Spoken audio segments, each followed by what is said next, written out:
Shalom kekasih Tuhan, saya percaya kekasih Tuhan masih semangat untuk belajar firman Tuhan. Dan saya juga berdoa agar supaya kekasih Tuhan selalu diberkati Tuhan dengan berkat kekuatan, kesehatan, damai sejahtera, sukacita berlimpah-limpah di dalam kehidupan kekasih Tuhan. Hari ini kita akan belajar dari satu tema firman Tuhan, yaitu 42 tempat perkemahan bangsa Israel. Nah, sebelum kita bahas, mari sama-sama kita berdoa. Terima kasih Bapa di sorga, kami mau belajar firman Tuhan. Roh Kudus berikan bagi kami roh hikmat, akal budi, supaya kami dapat mengerti firman Tuhan yang sebentar kami akan pelajari. Di dalam nama Tuhan Yesus kami berdoa dan mengucap syukur. Haleluya. Amin. 42 tempat perkemahan. Mari kita buka di dalam Bilangan 33 ayat yang kelima. Demikian firman Tuhan. Berangkatlah orang Israel dari Rameses lalu berkemah di Sukot. Nah, kekasih Tuhan, kita akan melihat bahwa Sukot ini adalah tempat perkemahan pertama orang Israel. Orang Israel berkemah di Sukot. Ini adalah tempat perkemahan yang pertama. Nah, kekasih Tuhan, kita lihat arti Sukot. Nah, Sukot berarti pondok-pondok atau kandang domba yang kecil. Nama ini berasal dari kata Ibrani sakak yang berarti menghalangi dengan tembok atau menutupi. Nah, kita lihat lokasi Sukot ini di mana. Nah, lokasi Sukot ini terletak di antara Mesir dan Semenanjung Sinai. Sukot adalah sebuah tempat peristirahatan untuk orang-orang yang bepergian melewati Mesir. Nah, wilayah ini terletak 52 km ke arah tenggara dari Rameses. Nah, wilayah ini bukan wilayah yang sama dengan Sukot yang terletak di tepi Sungai Yabok di timur Sungai Yordan. Dalam Kejadian 33 ayat yang ke-17 dan Yosua 13 ayat yang ke-27. Nah, kekasih Tuhan, mari kita melihat peristiwa apa yang terjadi di Sukot pada waktu itu. Umat Israel berangkat dari Rameses pada tanggal 15 bulan pertama, sehari setelah Paskah. Kita bisa lihat itu dalam Bilangan 33 ayat yang ketiga. Nah, karena Sukot ini berjarak 52 km dari Rameses, sepertinya perjalanan tersebut membutuhkan waktu lebih dari 2 hari bagi umat Israel yang berjumlah lebih dari 2 juta orang pada waktu itu. Nah, kekasih Tuhan, mari kita melihat pelajaran apa yang kita ambil dari peristiwa yang terjadi di Sukot, tempat perkemahan orang Israel yang pertama ini. Nah, kekasih Tuhan, dengan ketetapan hati orang Israel berangkat dari Rameses menuju ke Sukot pada waktu itu. Dengan ketakutan dan ketidakpastian tentang hal-hal yang akan terbentang di hadapan mereka, di masa depan mereka. Nah, kekasih Tuhan, Allah memimpin umat Israel ke Sukot dan memberikan keamanan dan perlindungan seperti masuk ke dalam kandang domba. Nah, seperti pengertian dari Sukot itu sendiri. Nah, kekasih Tuhan, pelajaran penting yang harus kita ambil dari peristiwa ini, yaitu orang-orang kudus kita semua yang telah ditebus melalui darah Yesus yang berharga yang dicurahkan di atas kayu salib, dapat menerima perlindungan mutlak di dalam perjalanan menuju sorga. Asalkan kita tetap tinggal di dalam Yesus. Nah, di dalam Yohanes 10 ayat yang pertama dan ayat yang ke-9 sampai dengan ayat yang ke-10. Nah, kekasih Tuhan, umat Israel pada waktu mereka di Sukot diberikan makan roti tidak beragi. Dalam Keluaran 12 ayat yang ke-37 sampai dengan ayat yang ke-39. Nah, kekasih Tuhan, dalam situasi-situasi yang genting, orang Israel itu diberikan makan roti yang tidak beragi karena tidak terlalu repot di dalam pembuatannya. Kita bisa melihat itu di dalam Kejadian 18 ayat yang ke-6 dan 1 Samuel 28 ayat yang ke-24. Nah, kekasih Tuhan, roti yang beragi itu lebih mudah untuk dimakan karena lembut. Tetapi roti yang tidak beragi itu keras, maka sulit untuk dimakan dan dicerna. Kekasih Tuhan, inti pelajaran yang kita ambil dari peristiwa ini, yaitu Yesus berfirman Berjaga-jagalah dan waspadalah terhadap ragi orang Farisi dan Saduki. Di dalam Matius 16 ayat yang ke-6, Markus 8 ayat yang ke-9, Lukas 12 ayat yang pertama. Dan Yesus juga mengajarkan bahwa ajaran dan kemunafikan orang Farisi dan Saduki merupakan ragi. Dalam Matius 16 ayat yang ke-12, Lukas 12 ayat yang pertama. Nah, oleh karena itu roti tidak beragi adalah simbol dari firman Tuhan yang murni, yang tidak dicemari dengan ajaran-ajaran atau adat istiadat manusia, dan integritas iman dari orang-orang kudus yang telah menerima firman Tuhan. Kasih Tuhan, orang Israel dikasih makan roti yang tidak beragi di Sukot pada waktu itu, memberikan pelajaran yang sangat penting bagi kita orang-orang kudus hari ini, yaitu kita yang telah meninggalkan dunia yang penuh dengan dosa dan kejahatan dan memulai perjalanan kita menuju sorga untuk membuang ajaran-ajaran duniawi, Matius 16 ayat yang ke-12, dan kemunafikan, Lukas 12 ayat yang pertama, seperti ragi yang lama kita harus buang, dan ragi keburukan dan kejahatan, 1 Korintus 5 ayat yang ke-7 sampai dengan ayat yang ke-8, dan hanya menerima firman Tuhan yang murni dan benar serta menjaga integritas iman kita. Nah, kekasih Tuhan, dari peristiwa ini kita belajar satu hal penting, yaitu kita harus menjaga integritas iman kita. Jangan sampai dikotori dengan ragi, kemunafikan, dan adat istiadat dunia yang tidak benar ini. Nah, dari perkemahan pertama orang Israel di Sukot ini memberikan pelajaran yang sangat penting bagi kita. Mari kita jaga iman kita, agar supaya jangan dikotori dengan ragi keduniawian, ragi kemunafikan, dan ajaran-ajaran duniawi yang tidak benar ini. Ketika kita menjaga iman kita, maka kita akan melihat pertolongan Tuhan terjadi dalam kehidupan kita. Demikian pelajaran firman Tuhan hari ini. Tuhan Yesus memberkati kita semua. Shalom kekasih Tuhan, saya percaya kekasih Tuhan masih tetap semangat di dalam Tuhan. Dan saya berdoa agar supaya kekasih Tuhan selalu diberkati Tuhan dimanapun kekasih Tuhan berada, dengan berkat kekuatan, kesehatan, damai sejahtera, sukacita berlimpah-limpah di dalam kehidupan kekasih Tuhan. Beberapa hari kemarin kita sudah belajar tentang tempat perkemahan orang Israel yang pertama, yaitu di Sukot.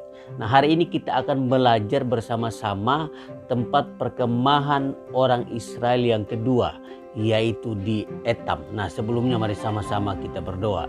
Terima kasih Bapa di sorga, kami mau belajar firman Tuhan. Roh Kudus berikan bagi kami roh hikmat, akal budi, supaya kami dapat mengerti firman Tuhan di dalam kehidupan kami, dan firman Tuhan itu menjadi berkat bagi kami. Dalam nama Tuhan Yesus kami berdoa dan mengucap syukur.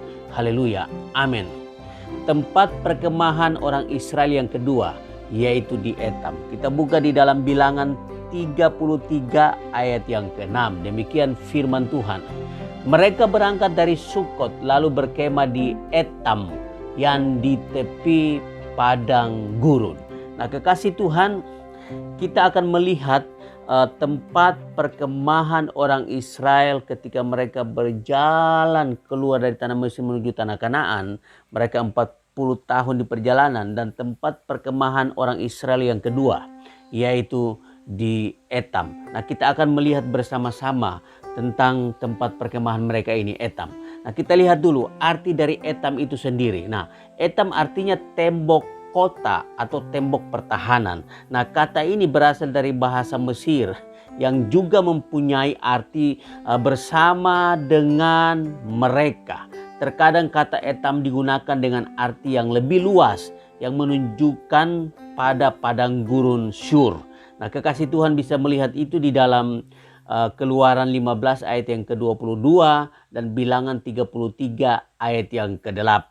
Nah, kita akan melihat lokasi Etam itu di mana. Nah, Etam itu terletak di perbatasan negara Mesir di sebelah timur wilayah ini, berjarak kira-kira 1 hari perjalanan dari Sukot. Nah, Sukot ini tempat perkemahan orang Israel yang pertama. Nah, jaraknya dari Sukot ke Etam ini kira-kira 1 hari perjalanan. Nah, Etam disebut sebagai tepi padang gurun. Nah, di dalam Keluaran 13 ayat yang ke-20, Bilangan 33 ayat yang ke-6 bisa kekasih Tuhan lihat di sana. Nah, kita akan melihat peristiwa apa yang terjadi di Etam pada saat itu. Nah, kekasih Tuhan, perlu kita catat bahwa di Etam itulah tempat di mana tiang awan dan tiang api muncul pertama kali untuk orang Israel. Nah, kita bisa melihat itu di dalam Keluaran 13 ayat yang ke-20 sampai dengan ayat yang ke-22. Nah, kekasih Tuhan, dari tempat perkemahan orang Israel yang kedua ini, yaitu Etam, ada pelajaran yang perlu kita ambil dari peristiwa ini. Nah, kekasih Tuhan, seperti arti dari Etam itu sendiri, yaitu Allah menjadi tembok kota dan tembok pertahanan bagi Israel dengan mengirimkan tiang awan dan tiang api selama 40 tahun.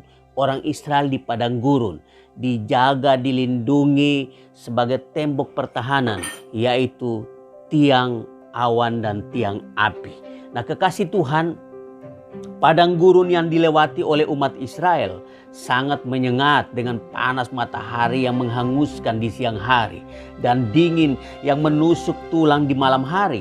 Akan tetapi tiang awan memberikan keteduhan yang menyejukkan di siang hari dan tiang api memberikan kehangatan di malam hari. Nah, kekasih Tuhan, tiang awan dan tiang api itu memberikan lingkungan yang terbaik kepada Israel dengan cuaca yang konsisten, yang tidak terlalu panas dan tidak terlalu dingin. Lebih lagi, tiang api memberikan penerangan kepada umat Israel seperti siang hari dan bahkan melindungi mereka agar tidak satu pun terjatuh ke dalam lubang. Di padang gurun itu banyak lubang. Kita lihat di dalam Yeremia 2 ayat yang ke-6. Banyak lubang di sana. Tetapi orang Israel tidak terjatuh di dalam lubang-lubang itu. Karena dilindungi oleh tiang awan dan tiang api. Nah, kekasih Tuhan, ini menunjukkan bahwa sungguh merupakan kasih karunia, perlindungan dan kasih Allah kepada bangsa Israel. Tuhan melindungi mereka. Kasih karunia Allah sungguh terbukti dalam kehidupan mereka. Tuhan pelihara mereka. Nah, kekasih Tuhan, kita akan melihat tembok pertahanan apakah yang diberikan Allah melalui tiang awan dan tiang api bagi bangsa Israel. Kita akan melihat bersama-sama. Yang pertama, tembok pertahanan, yaitu tembok pertahanan di mana Allah berjalan di depan mereka. Kekasih Tuhan, yang harus dilakukan umat Israel adalah hanya mengikuti pimpinan Allah ketika Dia berjalan di depan mereka dengan tiang awan seperti yang dinyatakan oleh Bilangan 9 ayat yang ke-17 sampai dengan ayat yang ke-18. Dan setiap kali awan itu naik dari atas kemah, maka orang Israel pun berangkatlah, dan di tempat awan itu diam, di sanalah orang Israel berkemah. Nah, kekasih Tuhan, atas perintah Tuhan orang Israel berangkat, dan atas perintah Tuhan juga mereka berkemah. Nah, selama awan itu diam di atas kemah suci, mereka tetap berkemah. Jadi kekasih Tuhan, bagian pertama ini berbicara ketaatan. Ketika Allah berjalan di depan orang Israel, maka orang Israel hanya dituntut untuk taat kepada Tuhan. Kalau tiang awan itu naik di atas kemah, maka itu artinya bahwa orang Israel harus berangkat, harus berjalan. Dan kalau tiang awan itu diam, maka orang Israel harus berkemah di situ. Nah, kekasih Tuhan, orang Israel dituntut untuk taat kepada Tuhan. Nah, kita lihat yang kedua. Nah, tembok pertahanan seperti apakah yang diberikan Allah kepada orang Israel melalui tiang awan dan tiang api. Yang kedua, tembok pertahanan yang tidak beralih selamanya. Nah, kita lihat di dalam Keluaran 13 ayat yang ke-22. Dikatakan, dengan tidak beralih tiang awan itu tetap ada pada siang hari dan tiang api pada malam hari di depan bangsa itu. Nah, kita lihat ada kalimat di sana, dengan tidak beralih. Nah, di dalam bahasa Ibrani ditulis dengan kata lo yamis. Nah, bentuk imperfect, artinya belum selesai. Nah, kekasih Tuhan, dari kata dengan tidak beralih itu menekankan bahwa tiang awan dan tiang api itu tidak meninggalkan umat Israel, senantiasa melindungi mereka. Nah, kekasih Tuhan, ini menunjukkan bahwa perlindungan Allah tidak pernah beralih dari kehidupan orang Israel. Tuhan selalu melindungi mereka. Nah, ini pembelajaran bagi kita bahwa kalau kita taat kepada Tuhan, maka perlindungan Allah selalu ada dalam kehidupan kita. Kita hanya taat dan taat kepada Tuhan, maka kita melihat perlindungan Allah selalu ada di dalam kehidupan kita. Nah, kita lihat yang ketiga, tembok pertahanan seperti apakah yang diberikan Allah kepada orang Israel melalui tiang awan dan tiang api. Nah, yang ketiga, tembok pertahanan untuk keamanan yang mutlak, keamanan yang benar-benar. Nah, kekasih Tuhan, tiang awan dan tiang api adalah tembok pertahanan yang kokoh yang mencegah serangan-serangan musuh yang melawan orang Israel. Kita bisa lihat itu di dalam Keluaran 14 ayat yang ke-19 sampai dengan ayat yang ke-20, Bilangan 10 ayat yang ke-33 sampai dengan ayat yang ke-34. Nah, di dalam Mazmur 105 ayat yang ke-39 dikatakan dibentangkannya awan menjadi tudung dan api untuk menerangi malam. Nah, di dalam ayat ini kata tudung dalam bahasa Ibrani ditulis dengan kata masak yang mengacu kepada sebuah penutup atau telekung yang menutup untuk sepenuhnya. Nah, menyembunyikan tanpa celah. Nah, kekasih Tuhan, ini menunjukkan bahwa Allah telah sepenuhnya menghalangi dan menyingkirkan segala serangan dari musuh-musuh Israel dengan tiang awan agar musuh-musuh tersebut tidak mendekati orang Israel. Oleh karena itu, kekasih Tuhan, di setiap daerah di mana tiang awan dan tiang api berada selalu merupakan tembok kota yang sempurna dan tembok pertahanan yang sempurna. Dikatakan di dalam Sakaria 2 ayat yang kelima, dan aku sendiri, demikianlah firman Tuhan, akan menjadi tembok berapi baginya dari sekelilingnya, dan aku akan menjadi kemuliaan di dalamnya. Nah, kekasih Tuhan, Tuhan menjadi tembok pertahanan yang kokoh bagi bangsa Israel. Nah, begitu pun juga di dalam kehidupan kita, kekasih Tuhan. Tuhan yang menjadi tembok pertahanan di dalam kehidupan kita untuk menghancurkan segala musuh-musuh kita. Nah, kekasih Tuhan, sebagaimana Allah melindungi menyertai bangsa Israel, begitu pun juga Allah melindungi dan menyertai kita. Tuhan adalah pertahanan yang kokoh dalam kehidupan kita. Tuhan berjalan di depan kita. Kita harus turuti apa yang Tuhan kehendaki. Kita taat, membangun hubungan yang intim dengan Tuhan, menjaga hubungan yang intim dengan Tuhan, taat kepada Tuhan, maka kita akan melihat penyertaan Tuhan, perlindungan Tuhan terjadi dalam kehidupan kita seperti bangsa Israel. Ketika bangsa Israel taat menuruti apa yang dikatakan Tuhan, maka Tuhan menyertai, melindungi mereka. Begitupun juga akan terjadi dalam kehidupan kita. Ketika kita taat kepada Tuhan, ketika kita membangun hubungan yang intim dengan Tuhan, maka kita akan melihat penyertaan, perlindungan Tuhan selalu ada di dalam kehidupan kita. Demikian pelajaran firman Tuhan hari ini. Tuhan Yesus memberkati kita semua. Shalom kekasih Tuhan, saya percaya hari ini kekasih Tuhan masih tetap semangat di dalam Tuhan. Dan saya berdoa agar supaya kekasih Tuhan selalu diberikan kekuatan, kesehatan, damai sejahtera, sukacita berlimpah-limpah di dalam kehidupan kekasih Tuhan. Hari ini kita akan belajar dari satu tema firman Tuhan, yaitu tempat perkemahan orang Israel yang ketiga. Nah, sebelumnya mari sama-sama kita berdoa. Terima kasih Bapa di sorga, kami mau belajar firman Tuhan. Roh Kudus berikan bagi kami roh hikmat, akal budi, supaya kami dapat mengerti firman Tuhan yang sebentar kami akan pelajari. Di dalam nama Tuhan Yesus kami berdoa dan mengucap syukur. Haleluya. Amin. Tempat perkemahan orang Israel yang ketiga.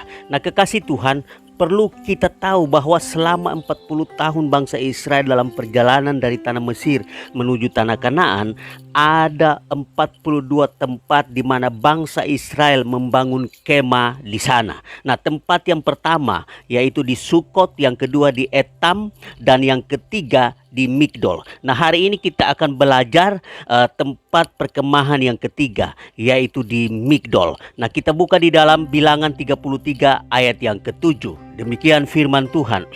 Mereka berangkat dari Etam, lalu balik kembali ke Pihahirot yang di depan Baal Sefon, kemudian berkemah di tentangan Migdol. Nah, kekasih Tuhan, kita sudah tahu dari ayat ini bahwa yang pertama itu bangsa Israel membangun kemah di Sukot, yang kedua di Etam, dan yang ketiga di Migdol. Nah, mari sama-sama kekasih Tuhan kita melihat apa arti dari Migdol itu sendiri.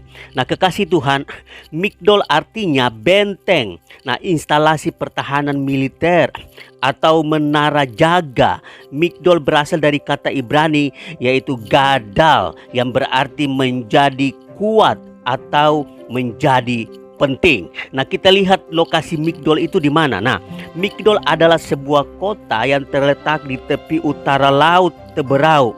Nah, di dalam kitab Keluaran 14 ayat yang kedua menjelaskan bahwa lokasi kota tersebut, kota Migdol ini, di depan Baal Sefon di tepi laut. Nah, kekasih Tuhan, Migdol merupakan sebuah dataran yang terbentang di tepi laut yang berpasir, di mana lebih dari 2 juta umat Israel dapat berkemah di sana. Nah, kekasih Tuhan, di Migdol ada banyak gunung-gunung. Nah, gunung-gunung itu sangat berguna bagi orang Israel pada waktu itu untuk mengintai tentara-tentara Mesir saat itu. Nah, Migdol yang memiliki arti benteng atau menara sesuai dengan kondisi di sana. Jadi benteng atau menara karena memang daerah Migdol itu gunung-gunung dan sebagainya. Nah, tempat itu dijadikan sebagai benteng atau menara. Mari kita akan melihat peristiwa apa yang terjadi di Migdol saat itu. Nah, kekasih Tuhan, sebelum menyeberang Laut Teberau, Allah menuntun umat Israel ke Migdol dengan berkata kepada mereka untuk berbalik arah. Nah, di dalam Keluaran 14 ayat yang kedua bagian A itu dijelaskan di sana. Nah, Allah menyuruh untuk merubah arah sesuai dengan rencana Tuhan. Orang Israel melakukan itu. Nah, kekasih Tuhan, di Migdol pasukan Mesir tidak hanya membawa 600 kereta yang terpilih, tapi juga segala kereta Mesir yang lain, lengkap dengan perwira-perwiranya. Di dalam Keluaran 14 ayat yang ke-7 sangat jelas di sana. Jadi mustahil, kekasih Tuhan, bagi umat Israel mengalahkan mereka dengan kekuatan mereka sendiri. Nah, kita akan melihat selanjutnya, kekasih Tuhan. Nah, pelajaran yang kita ambil dari tempat perkemahan ketiga di Migdol ini, yaitu kekasih Tuhan, lewat mujizat Laut Teberau di tentangan Migdol, Allah menyelamatkan umat Israel dari tangan pasukan Mesir yang kuat. Nah, kekasih Tuhan, apa yang dilakukan Allah di Migdol saat itu? Nah, kita lihat yang pertama yang dilakukan Allah, yaitu Allah memindahkan malaikat Allah dan tiang awan untuk berdiri di belakang perkemahan umat Israel. Nah, di dalam Keluaran 14 ayat yang ke-19 sampai dengan ayat yang ke-20 itu dijelaskan di sana. Nah, kekasih Tuhan, Allah menimbulkan kegelapan di perkemahan tentara Mesir sehingga mereka tidak melihat umat Israel di depan mereka. Nah, kekasih Tuhan, Allah menjadi benteng untuk umat Israel sehingga tentara Mesir tidak bisa menyerang umat Israel sewaktu Laut Teberau terbelah. Nah, kekasih Tuhan, kalau Allah menjadi benteng dalam hidup kita, apapun itu tidak bisa menyerang kita. Nah, kekasih Tuhan, ini sangat jelas dirasakan oleh bangsa Israel. Allah sendirilah yang menjadi benteng pertahanan bangsa Israel. Nah, begitupun juga dalam kehidupan kita. Kalau Allah menjadi benteng pertahanan kita, tidak ada yang bisa melawan kita. Nah, itu yang pertama. Yang kedua yang dilakukan Allah di Migdol, yaitu Allah membelah Laut Teberau dengan perantaraan angin timur yang keras. Di dalam Keluaran 14 ayat yang ke-21 itu sangat jelas di sana. Nah, kekasih Tuhan, pembelahan laut Teberau terjadi karena kuasa Allah untuk membuka jalan bagi umat Israel agar selamat dari serangan tentara Mesir. Allah membelah laut Teberau dan orang Israel berjalan di sana. Nah, kekasih Tuhan, bagi manusia tidak mungkin ada jalan, tetapi bagi Allah selalu ada jalan. Kekasih Tuhan, tidak ada yang mustahil bagi Tuhan. Bangsa Israel pada saat itu mungkin mereka sudah berpikir kami akan mati karena tidak ada jalan. Di depan mereka laut Teberau, tetapi Allah melakukan itu. Selalu ada jalan bagi Allah. Allah membelah laut Teberau saat itu dan orang Israel berjalan di tengah-tengahnya dan mereka selamat dari serangan tentara Mesir. Nah, kekasih Tuhan, begitupun juga di dalam kehidupan kita. Tidak ada yang mustahil bagi Tuhan. Mungkin bagi kita, kami tidak bisa lagi menyelesaikan masalah kami, tetapi bagi Tuhan tidak ada yang mustahil. Bagi kita mungkin tidak ada jalan lagi untuk menyelesaikan masalah, tetapi bagi Tuhan tidak ada yang mustahil. Selalu ada jalan di dalam Tuhan. Nah, mari kekasih Tuhan, kita libatkan Tuhan di dalam setiap pergumulan hidup kita, karena di dalam Tuhan selalu ada jalan bagi kita. Nah, kita lihat yang ketiga, apa yang dilakukan Allah di Migdol saat itu, yaitu Allah menenggelamkan Firaun, raja Mesir dan seluruh pasukannya. Nah, kekasih Tuhan, Allah mengacaukan tentara Mesir. Di dalam Keluaran 14 ayat yang ke-24 sangat jelas. Kata kacau dalam bahasa Ibrani di dalam ayat itu memakai kata hamam, yang artinya membingungkan, membuat frustasi atau kehilangan arah. Dan saat itulah Allah mengacaukan, Allah membingungkan, Allah membuat orang Mesir frustasi. Dan pada akhirnya mereka di bumi hanguskan oleh laut Teberau. Orang Mesir dikalahkan oleh Tuhan sendiri. Dan bangsa Israel selamat dari tangan orang Mesir. Oleh karena Allah yang mengalahkan, Allah yang berperang menggantikan orang Israel melawan bangsa Mesir saat itu. Nah, kekasih Tuhan, semua peristiwa ini terjadi di tentangan Migdol. Orang Israel berjalan di tengah-tengah laut. Mustahil kekasih Tuhan bagi manusia, tetapi tidak mustahil bagi Tuhan. Selalu ada jalan. Orang Israel berjalan di tengah-tengah laut. Oleh karena laut Teberau dibelah oleh Tuhan sendiri. Nah, kekasih Tuhan, apa yang dilakukan Musa dan umat Israel?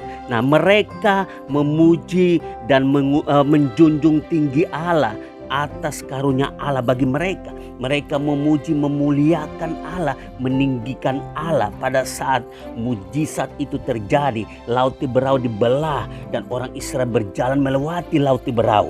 Pada saat itulah Musa bersama-sama dengan umat Israel, mereka meninggikan, memuliakan Tuhan, mereka menyembah Tuhan saat itu.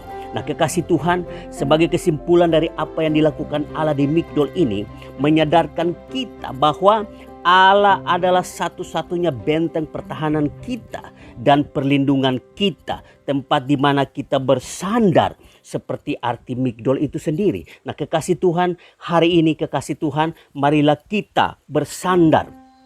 Kita memuliakan Tuhan, kita jadikan Tuhan sebagai benteng pertahanan pelindung kita.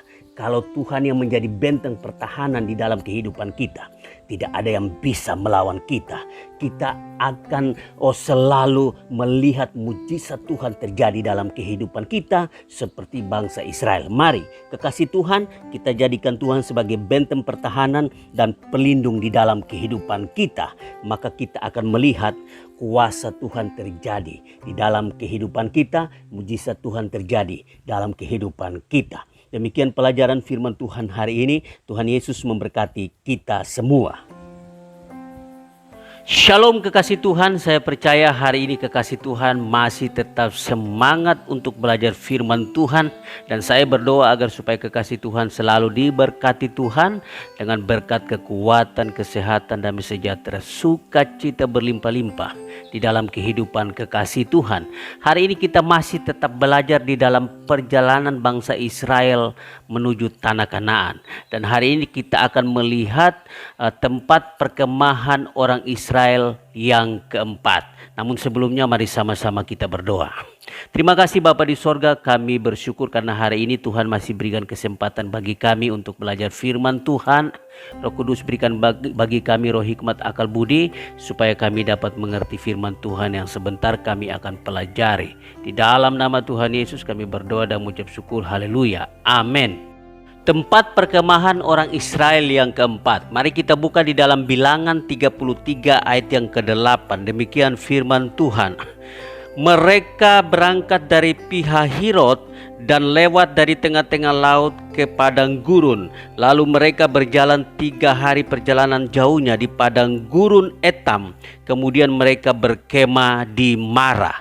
Nah, kekasih Tuhan, ini adalah tempat keempat di mana bangsa Israel berkemah di sana. Nah, mari kita melihat yang pertama arti dari Mara itu sendiri. Nah, kita lihat Mara berarti pahit atau rasa pahit. Kata ini diambil dari bahasa Ibrani yaitu marar yang berarti pahit, disakiti atau sedih. Nah, kita akan melihat lokasi Mara itu terletak di mana. Nah, Mara terletak sekitar 72 km sebelah tenggara Zeus. Nah, di pesisir Laut Teberau. Nah, setelah melewati Etam dan menyeberangi Laut Teberau, mereka bangsa Israel pergi ke padang gurun Syur dan berjalan selama kira-kira 3 hari. Nah, kemudian bangsa Israel tiba di Mara dan mereka berkemah di sana. Di dalam Keluaran 15 ayat yang ke-22 dijelaskan di sana. Kekasih Tuhan, mari kita melihat peristiwa apa yang terjadi di Mara pada saat itu. Nah, di Mara umat Israel yang telah keluar dari Mesir menderita kehausan karena setelah masuk ke padang gurun Syur pada waktu itu, mereka kehausan yang luar biasa. Meskipun orang Israel sudah 3 hari perjalanan, mereka tidak mendapatkan air. Oleh sebab itu mereka sangat kehausan pada saat itu. Nah, kekasih Tuhan, setelah berjalan tanpa setetes air pun selama 3 hari, pada akhirnya mereka menemukan sebuah kolam air. Akan tetapi ketika mereka tahu bahwa air tersebut terlalu pahit untuk diminum, umat Israel mulai bersungut-sungut menggerutu kepada Musa. Mereka mulai mengeluh kepada Musa. Nah, kita bisa lihat itu di dalam Keluaran 15 ayat yang ke-22 sampai dengan ayat yang ke-24. Nah, kekasih Tuhan, mari kita melihat bersama-sama. Nah, ketika Musa berdoa dengan berseru-seru kepada Allah di hadapan air yang pahit itu di Mara, Allah menunjukkan kepadanya sepotong kayu, dan di saat Musa melemparkan sepotong kayu itu ke dalam air yang pahit itu, air itu menjadi manis. Nah, kita lihat itu di dalam Keluaran 15 ayat yang ke-25. Nah, kekasih Tuhan, setelah Musa menyelesaikan masalah air yang dapat diminum dengan mujizat Allah sendiri, Allah yang mengerjakan itu. Nah, setelah itu Allah memberikan ketetapan hukum kehidupan dan peraturannya, hukum pengadilan yang pertama kali sejak Eksodus, dan mencobai mereka apakah mereka taat atau tidak. Allah memberikan itu kepada bangsa Israel. Nah, kekasih Tuhan, Allah berjanji kepada mereka bangsa Israel bahwa jika mereka membuang segala kebiasaan berdosa yang berasal dari kehidupan perbudakan waktu mereka di Mesir, dan sungguh-sungguh memberikan perhatian untuk menaati ketetapan dan peraturan yang diperintahkan oleh Allah, maka Allah akan menjadi Yahweh Rapha, Allah yang menyembuhkan mereka. Nah, kekasih Tuhan, itulah yang terjadi. Nah, kalau bangsa Israel mereka membuang segala kebiasaan berdosa mereka dan taat kepada peraturan dan ketetapan yang Tuhan berikan,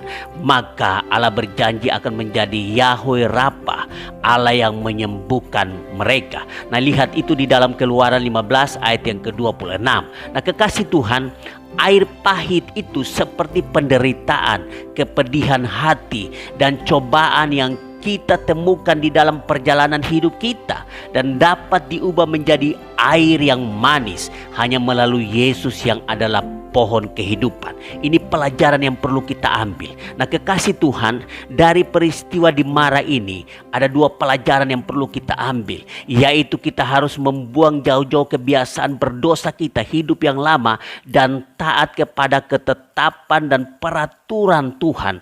Maka kita akan melihat Tuhan akan merubah hidup yang pahit sekalipun akan menjadi manis. Hidup kita yang berdosa sekalipun akan diampuni Tuhan melalui Yesus Kristus yang adalah pohon kehidupan itu. Di dalam Lukas 23 ayat yang ke-31 dijelaskan di sana. Nah, kekasih Tuhan, mari melalui pelajaran ini kita harus membuang kebiasaan berdosa kita yang lama dan kita taat kepada ketetapan dan peraturan Tuhan. Maka kita akan melihat pertolongan Tuhan terjadi dalam kehidupan kita. Demikian pelajaran firman Tuhan hari ini. Tuhan Yesus memberkati kita semua. Shalom kekasih Tuhan, saya percaya hari ini kekasih Tuhan masih tetap semangat di dalam Tuhan. Dan saya berdoa agar supaya kekasih Tuhan selalu diberkati Tuhan dengan berkat kekuatan, kesehatan, damai sejahtera, sukacita berlimpah-limpah di dalam kehidupan kekasih Tuhan. Hari ini kita lanjutkan pelajaran kita tentang tempat-tempat perkemahan orang Israel ketika mereka berjalan dari Mesir selama 40 tahun menuju tanah Kanaan. Nah, kekasih Tuhan, sebelumnya mari sama-sama kita berdoa. Terima kasih Bapa di sorga, kami bersyukur karena hari ini Tuhan masih berikan kesempatan bagi kami untuk belajar firman Tuhan. Roh Kudus berikan kami roh hikmat akal budi supaya kami dapat mengerti firman Tuhan yang sebentar kami akan pelajari. Di dalam nama Tuhan Yesus Kristus kami mau belajar firman Tuhan. Haleluya. Amin. Nah, hari ini kita akan melihat bersama-sama tempat perkemahan orang Israel yang kelima. Nah, kita buka di dalam Bilangan 33 ayat yang ke-9. Demikian firman Tuhan. Mereka berangkat dari Mara lalu sampai ke Elim. Di Elim ada 12 mata air dan 70 pohon korma. Di sanalah mereka berkemah. Nah, kekasih Tuhan, ayat ini menunjukkan bahwa orang Israel berpindah dari Mara menuju ke Elim. Nah, Mara ini adalah tempat perkemahan orang Israel yang keempat. Dan Elim ini adalah tempat perkemahan orang Israel yang kelima. Nah, mari sama-sama kita melihat arti Elim. Nah, kekasih Tuhan, Elim adalah bentuk jamak dari kata Ibrani Ayil yang berarti kekuatan, pohon. Jadi Elim berarti pohon-pohon atau pohon-pohon yang besar. Nah, kekasih Tuhan, itu arti dari Elim. Nah, kita lihat lokasi Elim ini di mana. Nah, kekasih Tuhan, tempat Elim ini merupakan daerah oasis di padang gurun pasir yang berair.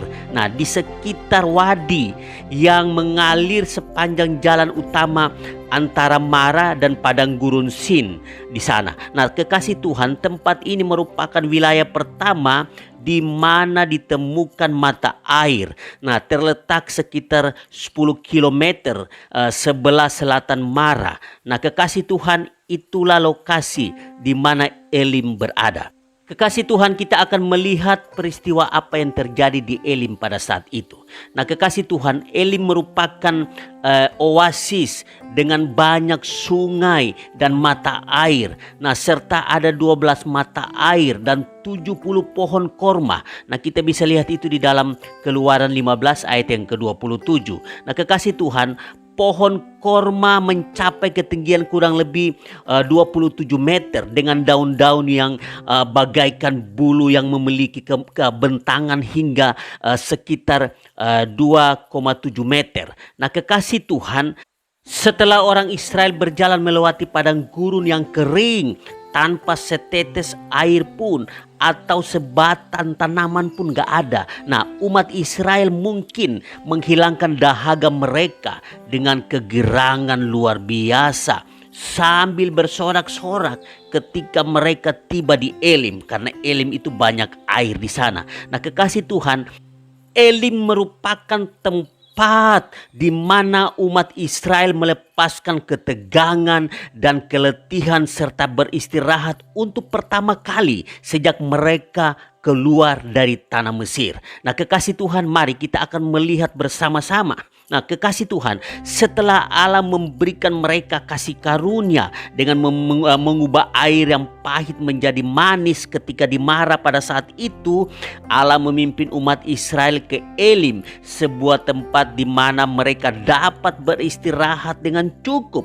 Nah, kekasih Tuhan, hal ini memberikan harapan kepada kita bahwa Elim yang penuh berkat menunggu kita asalkan kita dapat bertemu dengan Tuhan bahkan di tengah-tengah penderitaan hidup. Nah, kekasih Tuhan, 12 mata air dan 70 pohon korma mengingatkan kita kepada 12 suku dan 70 tua-tua yang dipimpin oleh Musa. Nah, kita lihat itu di dalam Bilangan 11 ayat yang ke-16 sampai dengan ayat yang ke-17. Dan juga 12 murid dan 70 pengikut Yesus di dalam Matius 10 ayat yang pertama, Lukas 10 ayat yang pertama. Nah, kekasih Tuhan, yang menjadi renungan kita dari cerita ini yaitu gereja yang sejati itu di mana Yesus berdiam akan menjadi oasis yang memiliki 12 mata air dan 70 pohon korma yang subur sehingga menjadi tempat beristirahat yang menyediakan air kehidupan bagi banyak orang termasuk kita. Nah, kekasih Tuhan, ada dua kesimpulan yang perlu kita renungkan dalam kehidupan kita dari cerita ini, yaitu pertama, selalu ada harapan di dalam Yesus. Nah, kekasih Tuhan, sebagaimana bangsa Israel dibawa Tuhan ke Elim, dan di Elim inilah mereka bisa istirahat dengan tenang, jiwa mereka disegarkan dengan air yang banyak pada saat itu. Bayangkan kekasih Tuhan, ketika mereka di padang gurun tidak ada air haus, ketika mereka sampai ke Elim, luar biasa kekasih Tuhan, mereka bisa beristirahat dengan tenang. Tuhan menyediakan air yang menyegarkan mereka pada saat itu. Nah, kekasih Tuhan, ingat baik-baik bahwa ketika kita mengalami keletihan secara rohani, mungkin kita mengalami masalah-masalah dalam hidup kita, percayalah selalu ada harapan di dalam Yesus. Datang kepada Yesus, maka kita akan dipuaskan. Jiwa kita akan disegarkan di dalam Yesus. Itu renungan yang pertama. Yang kedua, kekasih Tuhan, kita butuh Yesus yang adalah air kehidupan itu. Nah, kekasih Tuhan, bagi kita yang punya masalah, bagi kita yang punya pergumulan, bagi kita yang mungkin saat ini mengalami kelemahan, mengalami kemunduran, mengalami kehausan secara rohani, mari kekasih Tuhan, kita butuh Yesus karena Yesus yang bisa memberikan kita penyegaran, Yesus yang memberikan kita air kehidupan. Ketika kita datang kepada Yesus, maka jiwa kita akan disegarkan, kerohanian kita akan dibangkitkan kembali. Nah, kekasih Tuhan, dua hal ini yang perlu kita renungkan dalam kehidupan kita. Selalu ada harapan di dalam Yesus, kita butuh Yesus yang adalah air kehidupan itu. Demikian pelajaran firman Tuhan hari ini. Tuhan Yesus memberkati kita semua. Shalom kekasih Tuhan, saya percaya hari ini kekasih Tuhan masih tetap semangat untuk belajar firman Tuhan. Dan saya berdoa agar supaya kekasih Tuhan selalu diberkati Tuhan dengan berkat kekuatan, kesehatan, damai sejahtera, sukacita berlimpah-limpah di dalam kehidupan kekasih Tuhan. Hari ini kita lanjutkan pelajaran kita tentang 42 tempat perkemahan bangsa Israel ketika mereka berjalan dari Mesir sampai ke tanah Kanaan selama 40 tahun. Nah, sebelumnya mari sama-sama kita berdoa. Terima kasih Bapa di sorga, kami mau belajar firman Tuhan. Berikan kami roh hikmat, akal budi, urapan Tuhan, agar supaya kami dapat mengerti firman Tuhan yang kami pelajari, dan firman Tuhan itu menjadi kekuatan dan berkat dalam hidup kami. Di dalam nama Tuhan Yesus kami berdoa dan mengucap syukur. Haleluya. Amin. Nah, kekasih Tuhan, hari ini kita akan belajar dari tempat perkemahan bangsa Israel yang ke-6. Nah, kita buka di dalam Bilangan 33 ayat yang ke-10. Demikian firman Tuhan. Mereka berangkat dari Elim lalu berkemah di tepi laut Tiberau. Nah, kekasih Tuhan, Ayat ini menunjukkan kepada kita bahwa orang Israel berpindah dari Elim ke Laut Tiberau. Nah, Elim sendiri itu tempat perkemahan orang Israel yang kelima. Dan mereka pindah ke Laut Tiberau, yaitu tempat perkemahan orang Israel yang keenam. Nah, kita lihat arti dari Laut Tiberau. Nah, kekasih Tuhan, arti dari Laut Tiberau itu yaitu lautan bulu. Nah, kekasih Tuhan, kita lihat lokasi Laut Tiberau itu sendiri. Laut Tiberau itu terletak antara Elim dan padang gurun Sin. Jadi terletak di tengah-tengahnya. Nah, kekasih Tuhan, kita lihat peristiwa apa yang terjadi di Laut Tiberau pada saat itu. Nah, kekasih Tuhan, kitab Keluaran tidak menyebutkan apapun tentang perkemahan di tepi Laut Tiberau ketika orang Israel berkemah di sana. Di dalam Keluaran 16 ayat yang pertama. Sedangkan Bilangan 33 ayat yang ke-10 secara jelas menyatakan bahwa mereka berangkat dari Elim lalu berkemah di tepi Laut Tiberau. Kekasih Tuhan, sepertinya alasan nama tempat ini disebutkan demikian adalah karena umat Israel menyeberangi sebuah aliran air yang mengalir ke Laut Tiberau. Nah, kekasih Tuhan, sejak Eksodus lambat laun umat Israel mulai kehabisan makanan dengan melihat bahwa mereka bersungut-sungut sambil berkata bahwa mereka akan mati kelaparan di padang gurun Sin, tempat perkemahan mereka berikutnya di dalam Keluaran 16 ayat yang pertama sampai dengan ayat yang ketiga. Nah, kekasih Tuhan, mungkin mereka hampir kehabisan makanan ketika mereka berkemah di tepi Laut Tiberau. Nah, ketidakpercayaan mulai bertunas dari kekhawatiran dan kegelisahan mereka akan makanan. Mulai hati mereka goyah seperti bulu. Nah, seperti arti dari Laut Tiberau itu sendiri, yaitu lautan bulu. Nah, kekasih Tuhan, kalau kita melihat arti dari nama Laut Tiberau itu, yaitu lautan bulu, kekasih Tuhan, bulu merupakan tanaman perennial yang tumbuh di tanah berawa atau di tepi air. Dan bulu itu sendiri tumbuh setinggi 2 hingga 3 meter. Nah, batang bulu itu berongga di tengah dan berbuku-buku. Tetapi lurus dan padat, akan tetapi tidak cukup kuat untuk digunakan sebagai tongkat dan mudah tergoyang karena angin. Nah, kekasih Tuhan, pada umumnya bulu melambangkan kelemahan. Kekasih Tuhan, untuk itulah Allah berfirman kepada umat Israel untuk jangan berharap kepada tongkat bambu yang patah terkulai itu, yaitu Mesir, di dalam 2 Raja-Raja 18 ayat yang ke-21, Yesaya 36 ayat yang ke-6, dan Yehezkel 29 ayat yang ke-6. Nah, kekasih Tuhan, walaupun Mesir terlihat kuat, Mesir hanyalah sebuah tongkat bambu yang patah terkulai dan tidak ada kekuatan apapun di mata Allah. Nah, kekasih Tuhan, pelajaran yang perlu kita ambil dari cerita ini, cerita di mana tempat perkemahan orang Israel yang keenam ini, yaitu jika kita bersandar pada kuasa dunia yang kasat mata, maka tidak akan ada faedah apapun untuk kita. Malah kita akan mendapat malu dan aib di dalam Yesaya 30 ayat yang pertama sampai dengan ayat yang ke-7. Nah, kekasih Tuhan, hanya kekuatan yang diperoleh dari Allah yang hidup adalah kekuatan yang tidak terpatahkan. Di dalam Mazmur 18 ayat yang pertama dan Yesaya 40 ayat yang ke-31. Firman Tuhan mengatakan, diberkatilah orang yang kekuatannya di dalam Tuhan. Di dalam Mazmur 84 ayat yang ke-6.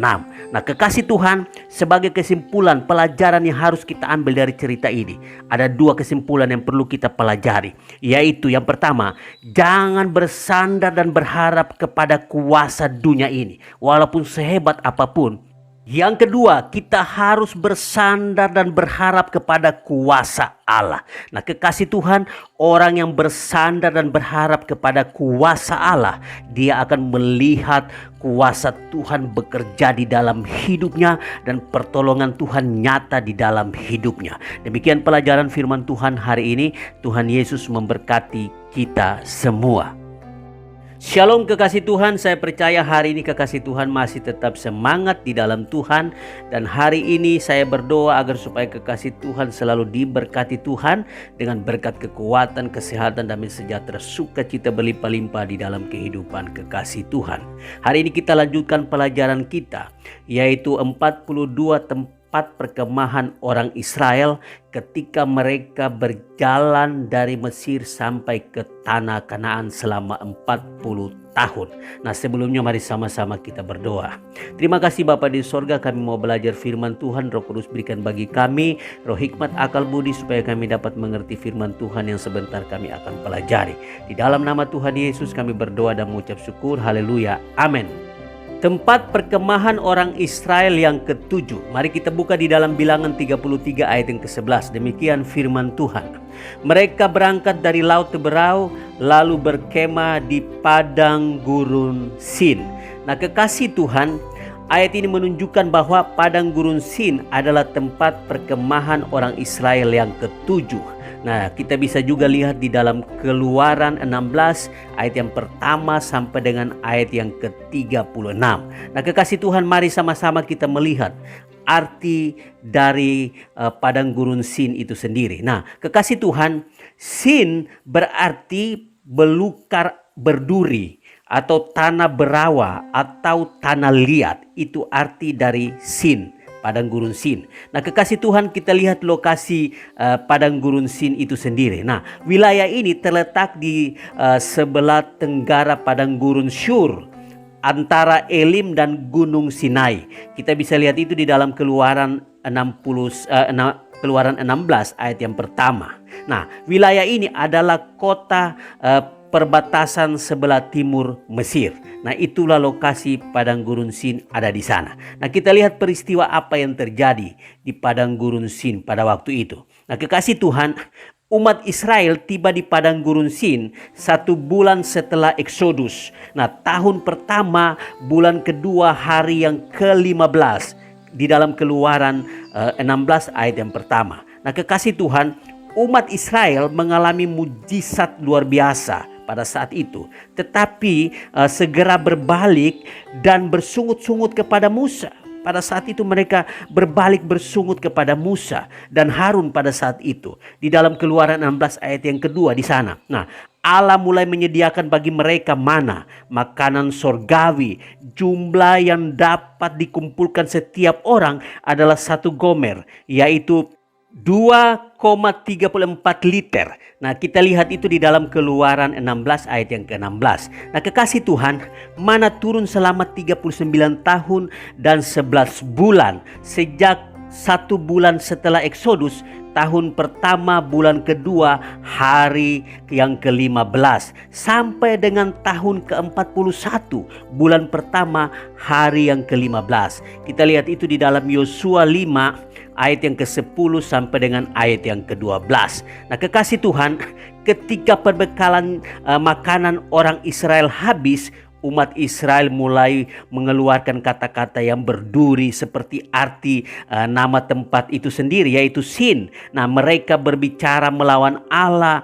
Dikatakan bahwa mereka mengatakan, sanggupkah Allah menyajikan hidangan di padang gurun? Di dalam Mazmur 78 ayat yang ke-19. Dan juga mereka mengatakan, sanggupkah ia memberikan roti juga atau menyediakan daging bagi umatnya? Di dalam Mazmur 78 ayat yang ke-20.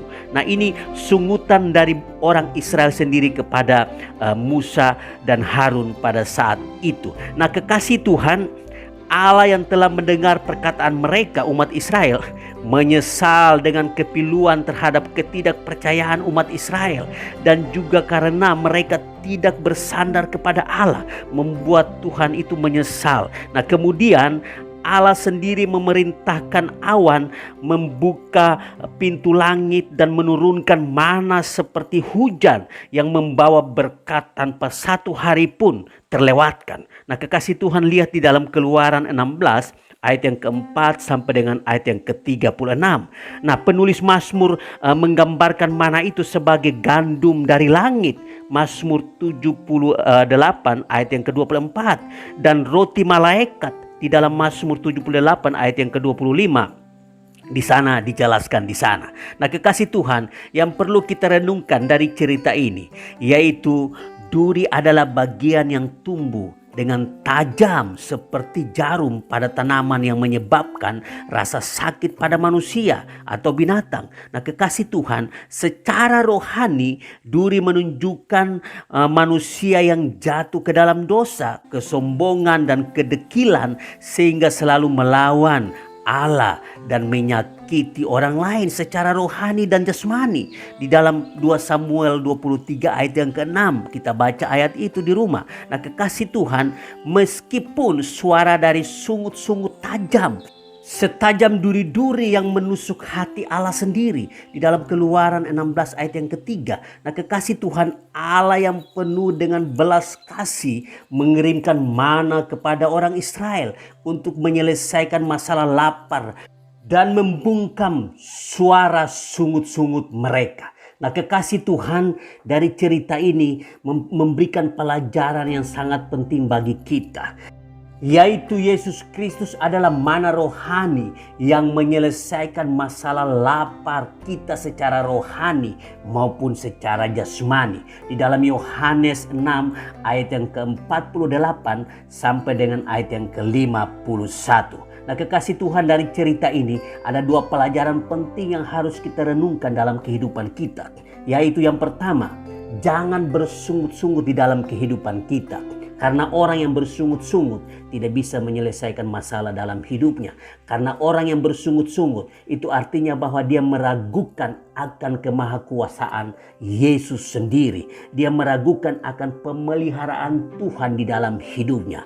Buang jauh-jauh sungut-sungut kita, percaya bersandar sungguh-sungguh kepada Tuhan. Dan yang kedua, kekasih Tuhan, pelajaran yang perlu kita renungkan yaitu Yesus adalah roti hidup.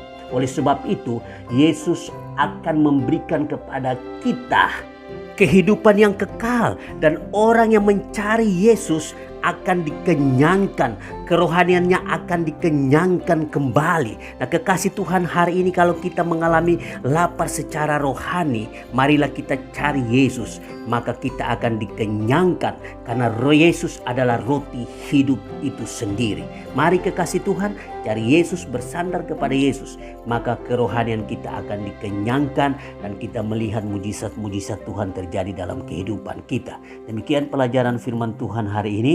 Tuhan Yesus memberkati kita semua.